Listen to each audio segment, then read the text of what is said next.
والا، ایک کم علم رکھنے والا مسلمان اگر ہے، کیونکہ مسلمان کے لیے ضروری ہے کہ کم از کم شعور تو رکھے، کم از کم علم تو رکھے، کم از کم غور و فکر کی صلاحیت تو رکھے، تو یہ عام مسلمان یہ بات اچھی طرح جانتا ہے کہ اللہ نے کبھی بھی اپنے بندوں سے رابطہ بغیر وسیلہ انبیاء نہیں رکھا۔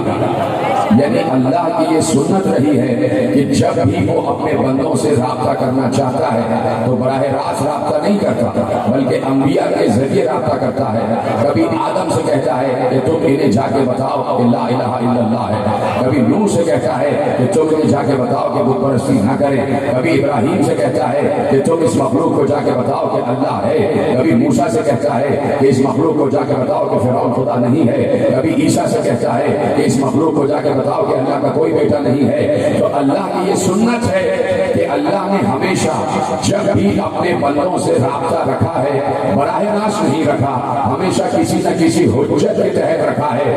تو اگر آج یا تو یہ مانو کہ اللہ کا رابطہ ختم ہو چکا ہے، اور اگر رابطہ مانتے ہو تو یہ بھی مانو کوئی حجت آج بھی ہے۔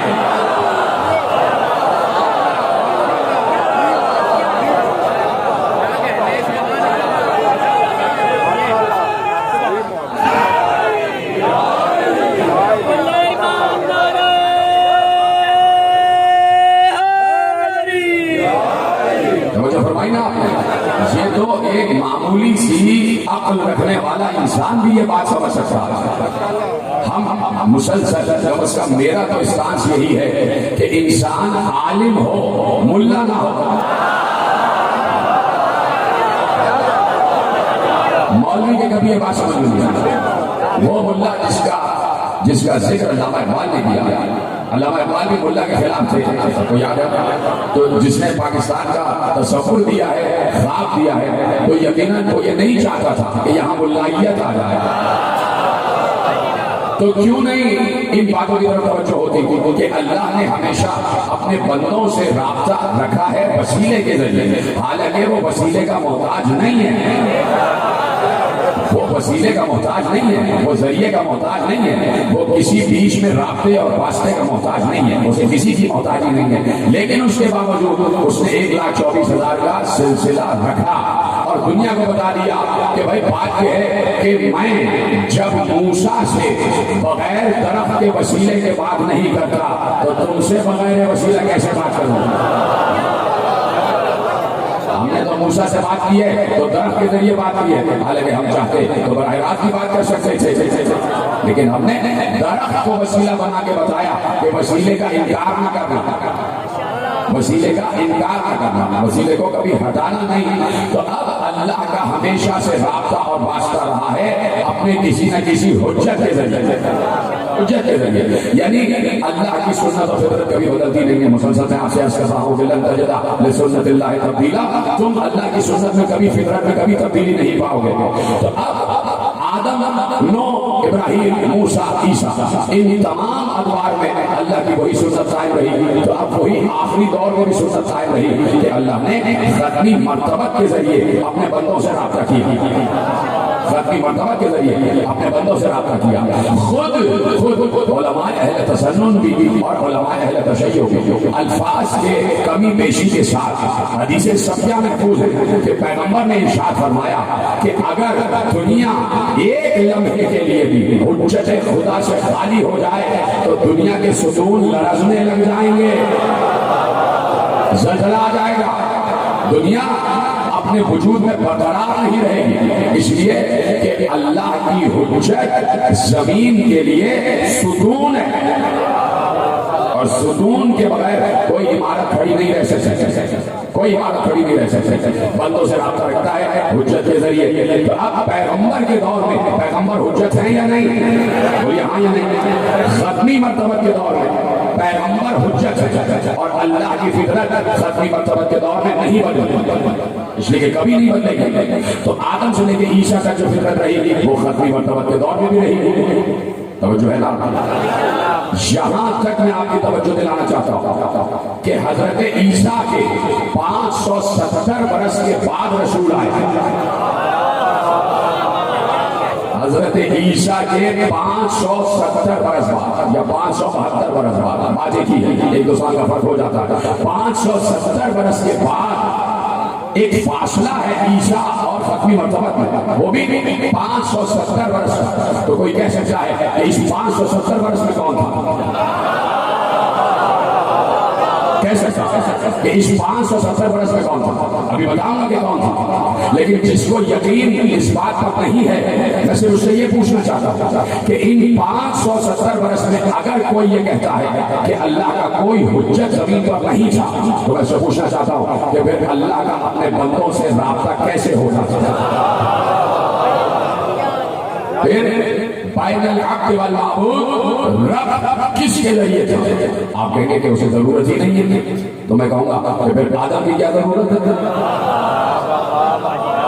جب آپ کہہ رہے ہیں 570 برس کا جو عرصہ گزرا ہے دور فترت، اس میں اس کو ضرورت ہی نہیں تھی کہ کوئی حجت آئے اور پلٹ کے کہے گا دیکھیے آپ نے خود دلیل دے دی کہ 570 برس میں کوئی نبی تھا ہی نہیں، تو اس کا مطلب ہے کہ نبی کی ضرورت رہتی ہی نہیں ہے، وسیلے کی ضرورت رہتی ہی نہیں ہے۔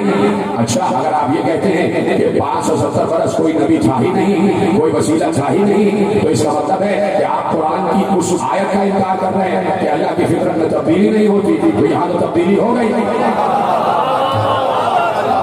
پتہ نہیں کوئی سمجھ رہا ہے نہیں سمجھ رہا؟ اللہ کی فطرت کیا ہے کہ ہر دور میں کوئی نہ کوئی حجت رہے گا، ہے نا؟ یہ فطرت ہے، یہ سننا چاہتا ہے، یہ آئین ہے، یہ قانون ہے، خدا بندی ہے۔ تو 570 برس اگر کوئی کہتا ہے کہ کوئی نبی نہیں رہا اور پھر بھی دنیا چل رہی تھی، کوئی حجت نہیں تھا، کوئی وسیع نہیں تھا، پھر بھی دنیا کا کام چل رہا تھا، اگر کوئی یہ کہتا تو اس کا مطلب ہے کہ وہ خدا کی اس آئین اور قانون کا انکار کرے گا جس میں اللہ کہہ رہا ہے ہماری فطرت نہیں بدلتی۔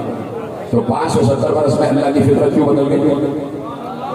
جب 570 برس، خدا کے لیے جملہ ظاہر نہ کیجیے گا، میں ان معترضین کی خدمت میں جملہ سکتا ہوں کہ جب 570 برس بغیر حجت دنیا چل سکتی ہے تو پھر ہر دور میں چل سکتی ہے۔ پھر آدم کو بھی نہیں آنا چاہیے تھا، پھر نوح کو بھی نہیں آنا چاہیے تھا، پھر ابراہیم کے بغیر بھی چل سکتی تھی، پھر موسیٰ اور عیسیٰ کے بغیر بھی چل سکتی تھی، اور پھر جرأت سے کہتا ہوں کہ پھر آخری کے بغیر بھی چل سکتی تھی۔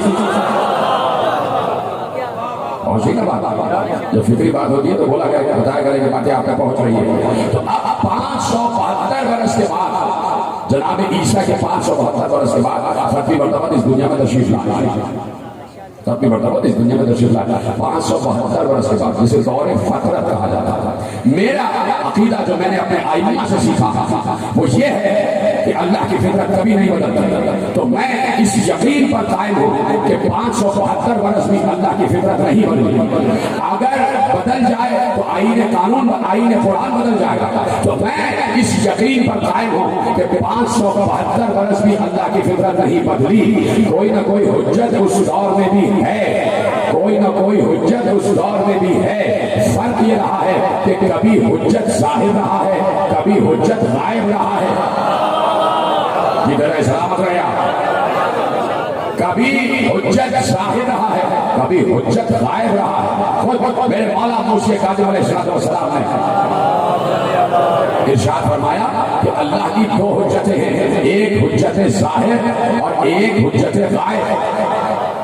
ایک حجت ظاہر اور ایک حجت غائب کا حجت ظاہر وہ ہے جو دکھائی دے رہے ہیں، اور حجت غائب وہ ہے کہ اللہ کبھی نہ کبھی کسی نہ کسی دور میں کوئی نہ کوئی حجت رکھتا ہے۔ تو اب 572 برس ایک دور فترت گزرا ہے۔ میں پھر جملہ دوہرا رہا ہوں کہ میرے معصوم اماموں نے جو طریقہ بتایا ہے اور جو فطرت بتائی ہے، میں اس یقین پر قائم ہوں کہ 572 برس میں بھی یقیناً کوئی نہ کوئی حجت رہا ہے۔ میں صرف ایک حجت کی طرف اشارہ کر دیتا ہوں، آپ خود سمجھ لیجیے گا کہ وہ حجتیں کون کون رہی ہیں۔ ایک بار میرے ساتھ امام موسی کاظم علیہ السلام سے کسی نے عرض کی کہ مولا یہ بتائیے، مولا یہ بتائیے، اور میں پہلا لفظ کہوں گا آپ پہنچ جائیں گے، مولا یہ بتائیے کہ حضرت ابو طالب پیغمبر پر بھی حجت تھے، پیغمبر پر بھی حجت تھے کیا نہیں؟ پیغمبر پر حجت تو نہیں تھے، پیغمبر پر حجت تو نہیں تھے، کیا پھر کیا تھے؟ کہا وہ عیسیٰ کے اوصیاء میں سے تھے، جب انہوں نے تمام انبیاء کے تبرکات محمد کے حوالے کر دیے، اللہ نے انہیں اپنے پاس بنا لیا۔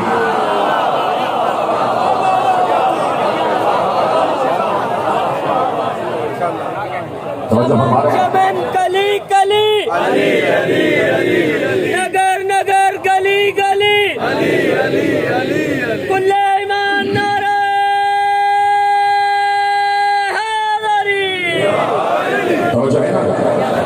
صحیح ہے. بالکل ایسے پہلے دن بھی ایسے نہیں پتہ تم کو کون کہتا ہے کہ بھائی آواز خراب کرو تاکہ تقریر کا کرو. کون سا سازش چل رہا ہے؟ صلوات پڑھے محمد والے محمد. میرے پر متوجہ ہے نا؟ تو اللہ کی فطرت نہیں بدلتی. دور رسول میں خود رسول حجت ہے. دور رسول میں خود رسول حجت ہے.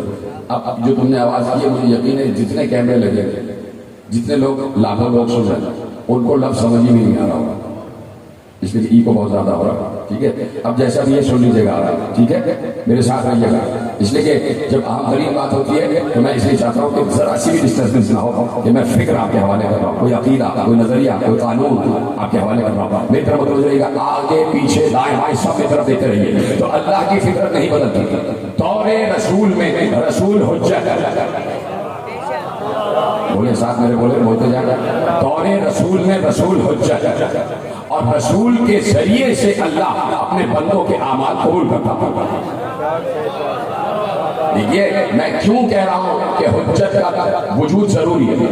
اس لیے کہ وہاں سے جب کچھ یہاں آئے گا تو حجت کے ذریعے آئے گا اور یہاں سے جب وہاں جائے گا تو حجت کے ذریعے جائے گا. آپ چپ ہو گئے. جب آپ چپ ہوتے ہیں تو مجھے رکنا پڑتا ہے اور پھر ذرا سا وقت اور زیادہ صرف ہو جاتا ہے. وہاں سے یعنی آسمانوں سے عرش خداوندی سے حضور قدرت سے جو بندوں کی طرف آئے گا تو بیچ میں وسیلہ اے آدم اے نوح اے موسیٰ اے عیسیٰ ابراہیم اے حجت تم پہنچاؤ. اور یہاں سے بندوں کی طرف سے جو اللہ کی طرف جائے گا وہ بھی اسی وسیلے سے جائے گا چاہے وہ بندوں کی نماز ہی کیوں نہ ہو, چاہے وہ بندوں کی عبادتیں ہی کیوں نہ ہو. یہ عبادتیں بھی حجت کے ہی ذریعے جاتی ہیں. توجہ فرما رہے ہیں. ضروری ہے کہ وسیلہ بیچ میں رہے.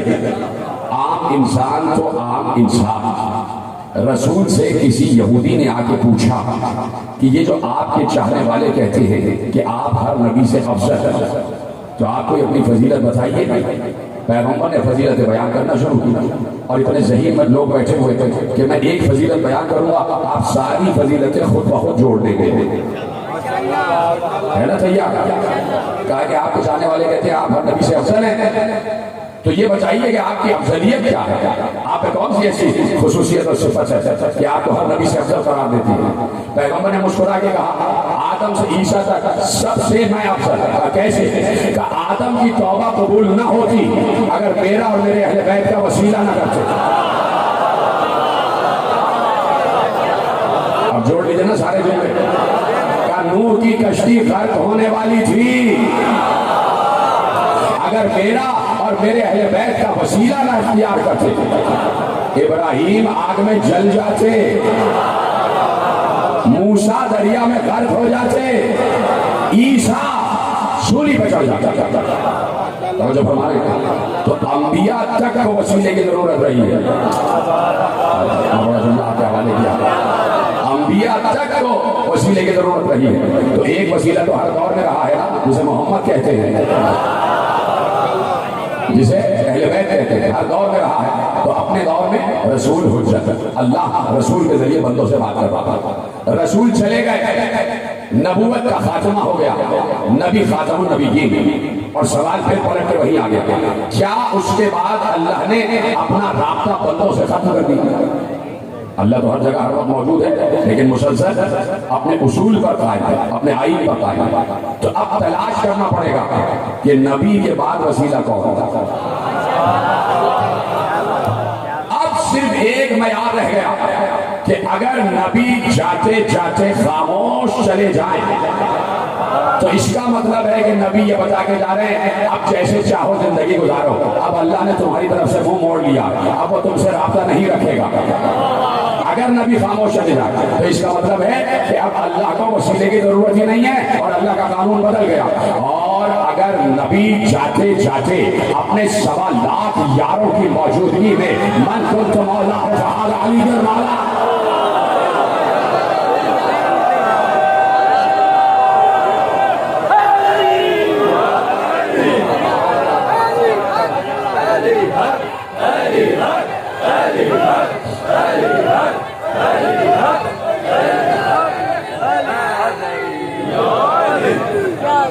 توجہ فرمائیے آپ نے 1.25 صحابہ کی موجودگی میں پیغمبر نے کہا ہے کہ من کنت مولا فہذا علی مولا، میں جس کا مولا ہوں اس کا یہ علی مولا۔ تو اب ذرا سا ترجمے کو تبدیل کر کے آپ کے حوالے کر دوں کہ اب تک میں عبد اور معبود میں وسیلے کا راستے کا واسطہ تھا، اب میرے بعد علی راستہ و واسطہ ہے۔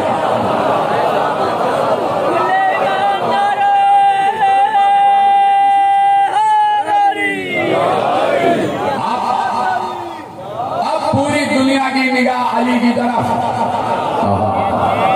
جی طرح سلامت رہے ہیں آگے نا میرے ساتھ، اب پوری دنیا کی نگاہ علی کی طرف کہ اگر علی 40 ہجری سے پہلے خاموش ہو کے چلے جائیں تو اس کا مطلب ہے کہ بعد علی اللہ نے رابطہ منقطع کر دیا، اور اگر علی حسن مصطفیٰ سے یہ کہے کہ آؤ سوالات کے جوابات دو تو اس کا مطلب ہے کہ بعد علی حسن مصطفیٰ اللہ سے بندوں کے رابطے کا وسیلہ۔ اب پوری دنیا کی نگاہ حسن مصطفیٰ کی طرف، حسن مصطفیٰ اگر خاموش چلے جائیں تو رابطہ ختم ہے، اور جاتے جاتے حسین کے کاندھے پہ ہاتھ رکھ کے جائیں تو سمجھ لینا کہ حسن کے بعد حسین وسیلہ ہے۔ اب پوری دنیا کی نگاہ حسین پر، جب بات سمجھ میں آ جائے تو بولتے ہی رہا کرو۔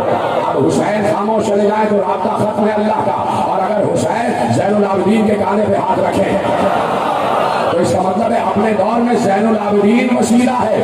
اب پوری دنیا کی نگاہ زین العابدین پر، اگر زین العابدین خاموش چلے جائیں تو اس کا مطلب ہے کہ اللہ کا رابطہ ختم ہو گیا۔ اب زین العابدین نے ایک بار کاندھے پہ ہاتھ رکھا محمد باقر کے، تو اب محمد باقر اللہ کی طرف سے وسیلہ۔ اب پوری دنیا کی نگاہ محمد باقر پر، اگر محمد باقر خاموش چلی جائے تو اس کا مطلب ہے اللہ کا رابطہ ختم ہو گیا۔ لیکن جاتے جاتے محمد باقر نے جعفر صادق کے کاندھے پہ ہاتھ رکھا تو اب دنیا سمجھ گئی کہ اللہ کا وسیلہ جعفر صادق ہے۔ اب اگر جعفر صادق خاموش چلے جائے تو رابطہ ختم ہو چکا ہے۔ لیکن ایک بار جعفر صادق نے کہا وہ جھولے میں موسی کاظم سو رہا ہے۔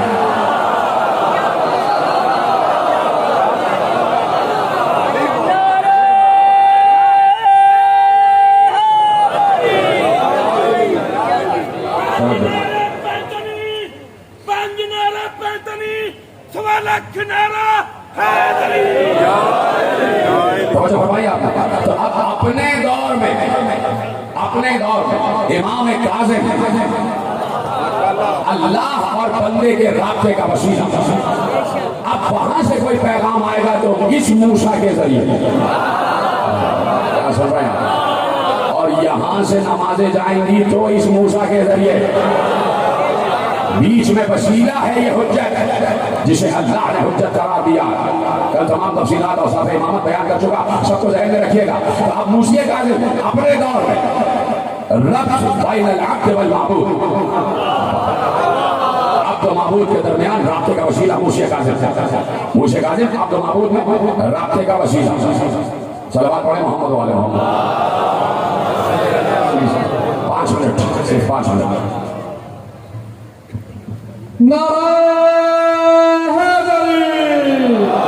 مومن جیسا کہ بات ہو رہی ہے وسیلے اور حوالہ کے تعلق سے، تو آپ بھی عزاداری سید و شہداء کی ترویج کے لیے ہمارے لیے وسیلہ، جب آپ ہماری امداد کرتے ہیں، جب ہم آپ کے لیے آپ سے چندہ کی اپیل کرتے ہیں، آپ کے سامنے جھولی پھیلاتے ہیں، تو آپ اس سلسلہ میں ہماری بھرپور تعاون فرماتے ہیں۔ ہمارے کارکنان جن کے پاس سب جھولیے ہیں وہ چند لمحوں کے لیے آپ کے درمیان تشریف لائیں گے، تو آپ سے استدعا ہے کہ آپ عزاداری سید و شہداء کے لیے ہم سے تعاون فرمائیں، تاکہ عزاداری کا یہ سلسلہ جو کہ آپ ہی کے تعاون سے چلتا ہے اور انشاءاللہ تاکہ عمل چلتا رہے گا۔ اور مومنات سے بھی میری درخواست ہوگی کہ ان کے درمیان ہماری کارکنان میں میری مومنات سے بھی درخواست ہوگی کہ وہ ہم سے تعاون فرمائیں۔ جواب پڑھیں محمد والے محمد۔ ایک اور مرتبہ صلوات پڑھیں محمد والے محمد۔ جو ہے بات شروع کی جائے، آگے بڑھائی جائے۔